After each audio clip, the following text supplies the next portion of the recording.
Yes, it's been a big day of political theatre in Washington, D.C., with Donald Trump on trial in the US Senate again. The former president was thousands of kilometres away in Florida.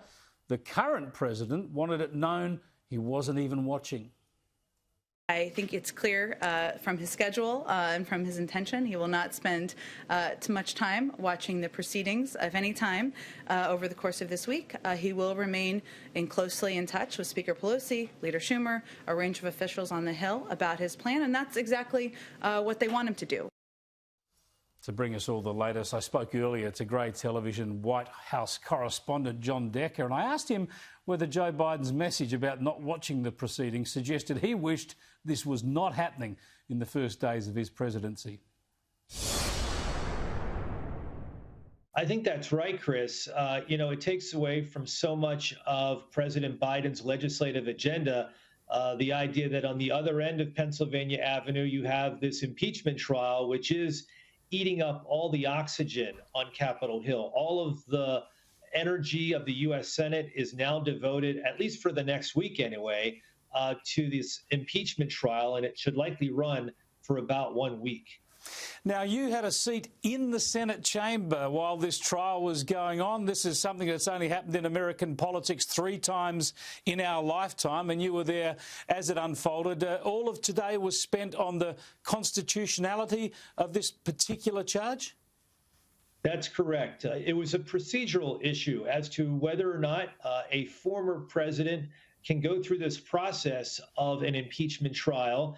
And you had 4 hours devoted to this argument, 2 hours for each side, 2 hours for the House impeachment managers, 2 hours for the lawyers defending President Trump. And at the end of that process, a vote was taken. And the vote, it was overwhelming in the sense that you had 56 U.S. senators, including 6 Republicans, ruling that this trial of former President Trump is constitutional, and that means that in the morning hours for the U.S. is when this trial really will get underway.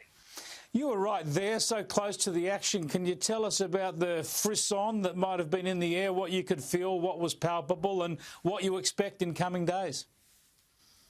Absolutely, Chris. If you're just watching this at home, this whole process play itself out, you're missing a lot in the sense that the camera is only on the lawyers who are speaking. You don't get that reaction shot from how the arguments are playing with various U.S. senators.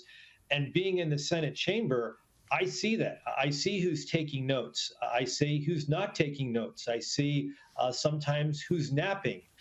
And you get a sense from all of that how all the arguments are playing among both Republicans and Democrats.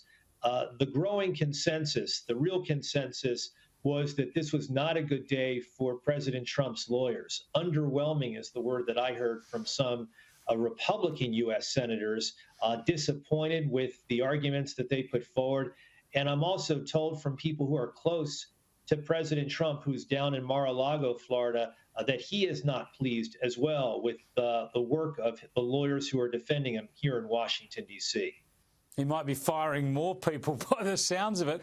Just tell us, in summing up, John, impeachment has been such a rarity. It's supposed to be the last resort of the executive system. I suppose the parliaments, the Congress's check on the executive. Yet with the Clinton impeachment and now 2 impeachments against Donald Trump, are we seeing the whole device devalued in the American political system?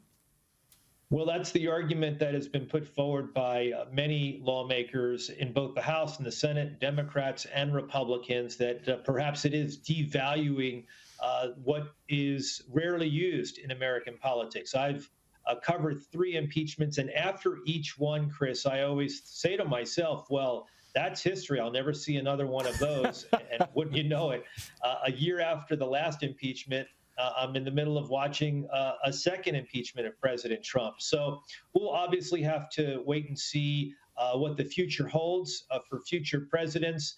But this impeachment trial is going forward based upon that vote that we saw take place in the Senate.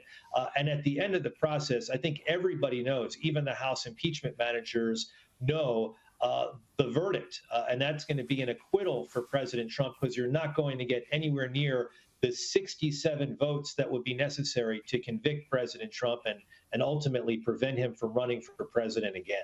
Well, we better let you get some sleep and get down there for day two. Thanks so much for sharing your insights with us, John. Absolutely, Chris. Thanks for having me on. I appreciate it.